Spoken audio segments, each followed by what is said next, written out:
So நேர்களே இப்போ நம்ம கூட வந்து பார்த்தீங்கன்னா தஞ்சாவூர்லேருந்து வந்திருக்கிற ஒரு தொழிலதிபர் திரு ராமு அவர்கள் தான் இருக்காங்க. வெல்கம் சார், எப்படி இருக்கீங்க? நல்லா இருக்கும்மா. சார், இன்றைக்கி நம்மளோட நம்பிக்கை மீடியா வந்து பார்த்திங்கன்னா பயங்கரமாக எக்ஸ்பேண்ட் ஆகி ரொம்ப அழகாக விரிவடையுது உலக அளவில். ஸோ பல நெட்வொர்க் ஃபார்ம் ஆக போகுது. அதை பற்றி நீங்கள் எப்படி ஃபீல் பண்ணுறீங்க? ரொம்ப மகிழ்ச்சியாக இருக்குமா.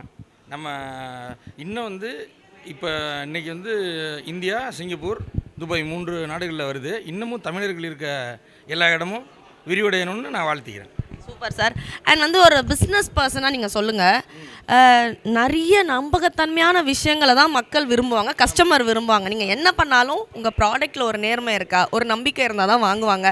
ஆனால் இப்போ அதில் கொஞ்சம் சர்க்கிள் ஏற்பட்டிருக்க மாதிரி பேச்சுவார்த்தைகள் வருதே, அதை பற்றி உங்கள் கருத்து? அது உண்மைதாம்மா. ஏன்னா முன்னாடி ஒரு செய்தின்னு இருக்கும் பொழுது பார்த்திங்கன்னா அதோட உண்மைத்தன்மை கொடுக்குற அவசரத்தை விட அந்த உண்மைத்தன்மை ஆராய்ந்து பண்ணுவாங்க. இந்த சோஷியல் மீடியா வந்த பிறகு எல்லாமே உடனே கொடுக்கணுன்றப்ப அந்த உண்மைத்தன்மை கொஞ்சம் தவறுது சில நேரங்களில். குறிப்பிட்டு எந்த மீடியாவும் சொல்லலை, பொதுவாகவே நம்மளே ஒரு விபத்தை பார்க்குறோம், அது உடனே அதை பற்றி நம்ம ஒரு தவறுதலான ஒரு கமெண்ட்டை கொடுக்குறோம், அது உடனே ஸ்ப்ரெட் ஆகுது.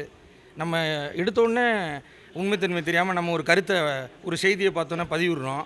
இந்த பதஷ்டம் இது இப்போ உள்ள தலைமுறையோட அந்த ஹைப்பர் ஆக்டிவ் மாதிரி நினைக்கிறேன். புரியுது சார். வைப்ளெட் சேம் பிளட் அதே ஃபீலிங்கில் தான் நாங்களும் இருக்கோம். அண்ட் முக்கியமான கேள்வி சார், இப்போ ஆன்லைன் பிஸ்னஸ் அதிகமாகிடுச்சு. பல பேர் கஷ்டப்பட்டு ஃபேக்ட்ரி வச்சு ரொம்ப மெனக்கெடுதல் எடுத்து நிறைய கிரவுண்ட் ஒர்க் பண்ணி பிஸ்னஸ் போகுது.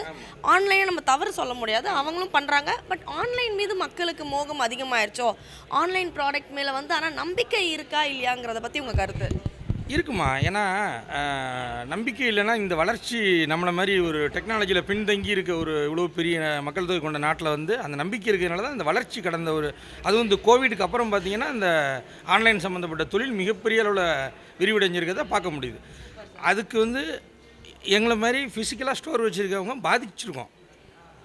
ஸோ பாதிப்பும் எடுக்காமல் இல்லை, பர்ச்சேஸ் பண்ணாமல் இல்லை, கொஞ்சம் அப்படி மாறுது. இப்போ உதாரணத்துக்கு இப்போ க்ரோசரிஸ் கூட நம்ம ஃபோன் பண்ணால் 5 நிமிஷத்தில் வருது. நம்ம சட்டை போட்டு ஒரு பேக் எடுத்துகிட்டு போயிட்டு வந்தால் கூட இன்னும் கொஞ்சம் டைம் ஆகும். ஓகே, ஆன்லைன் வளர்ச்சி ஒரு பக்கம் ஹாப்பியாக இருந்தாலும் ஒரு பக்கம், பட் அது எல்லாமே அந்த காலகட்டங்களில் அந்த மாற்றத்தை நம்ம ஏற்றுக்கிட்டு தான் ஆகணும். முடிஞ்சால் நம்மளும் அதுக்கு தகுந்த மாதிரி மாறிக்கணும். நிறைவான கேள்வி சார், நம்பிக்கையோடு நம்ம இருக்கிறதால கேட்குறேன். ராமு சாரோட வாழ்க்கையில் நீ ஒரு மிகப்பெரிய ஆளாக வருவ அப்படின்னு நம்பிக்கை கொடுத்த ஒரு நபரை நீங்கள் நினச்சி பார்க்கணுன்னா யாரை நினச்சி பார்க்குறீங்க இந்த தருணத்தில்? அப்பா தான்மா. Thank you so much. உள்ள நல்ல ஈவென்ட் நிறைய காத்துட்ருக்கு, என்ஜாய் பண்ணுங்கள். தேங்க்யூ.